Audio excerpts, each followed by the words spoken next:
చనిపోయిన తర్వాత జగన్మోహన్ రెడ్డి గారు పార్టీ పెడుతుంటే అప్పుడు నేను మినిస్టర్గా ఉన్న మైన్స్ మినిస్టర్గా కంబైన్డ్ స్టేట్లో మైన్స్ మినిస్టర్గా ఉండటం జరిగింది. అప్పుడు అధిష్టానం అప్పుడు కాంగ్రెస్ పార్టీ అధిష్టానం మీరు జగన్మోహన్ రెడ్డి గారితో పోతే మీ మంత్రి తీసేస్తామంటే ఆ రోజు మా కుటుంబంలో ఎవ్వరు కూడా ఒక్క నిమిషం కూడా ఆలోచించకుండా మంత్రి పోయినా పర్వాలేదు మాకు అని చెప్పి మేము రాజశేఖర్ గారు మాకు ఇచ్చినటువంటి ఆయన నాకు చూపించినటువంటి రాజకీయ భిక్ష పెట్టినటువంటి రాజశేఖర రెడ్డి గారికి కుటుంబానికి అండగా ఉండాలనే ఉద్దేశంతో నేను మంత్రి పదవి వదులుకోవడం జరిగింది. అలాగే నాతో పాటు ఇంకొక మంత్రి బోస్ గారు కానీ కొండా సురేఖ గారు కానీ కూడా మంత్రి పదవులు వదులుకోవడం జరిగింది ఆ రోజు. అలాగే ఇంకా 15 మంది ఎమ్మెల్యేలు ఆ రోజు వాళ్ళు కూడా రాజీనామా చేసి మళ్ళా బై ఎలక్షన్ పోవడం జరిగింది.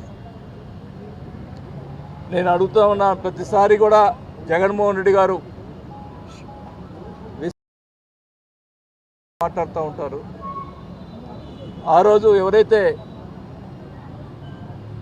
17 మంది ఎమ్మెల్యేలు మంత్రులు కానీ ఎమ్మెల్యేలు కానీ మేము ఆయన కోసం రాజకీయంగా ఆయన ఎదగాలన్న ఉద్దేశంతో ఆయన కోసం మేము రాజీనామా చేసి మళ్ళీ బై ఎలక్షన్ పోయి అదే సీట్లో ప్రతిపక్షంలోనే కూర్చునే పరిస్థితిలో ఉన్న తెలిసి కూడా మేము రాజీనామా చేసి బై ఎలక్షన్ పోయి మా డబ్బులు ఖర్చు పెట్టుకొని మేము ఎమ్మెల్యేలు అయ్యి మళ్ళా చేస్తే ఆ రోజు జగన్ గారు అన్న మాటలు ఏమిటంటే 17 మందిని కూర్చోబెట్టుకొని మీరు జీవితాంతం మా గుండెల్లో ఉంటారు,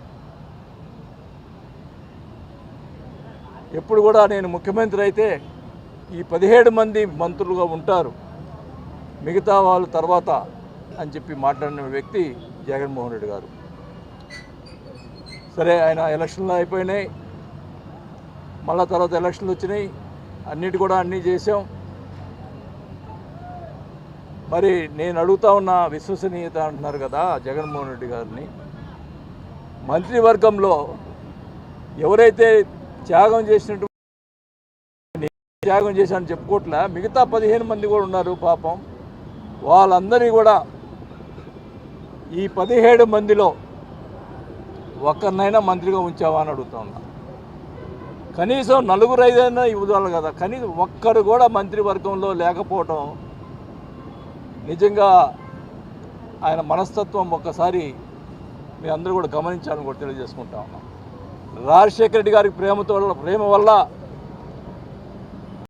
మీద ఇన్ని రోజులు ఎన్ని ఇబ్బందులు వచ్చినా, ఎన్ని ఆటంకాలు కలిగించినా, ఎన్ని రకాలుగా ఇబ్బంది పెట్టినా కూడా నేను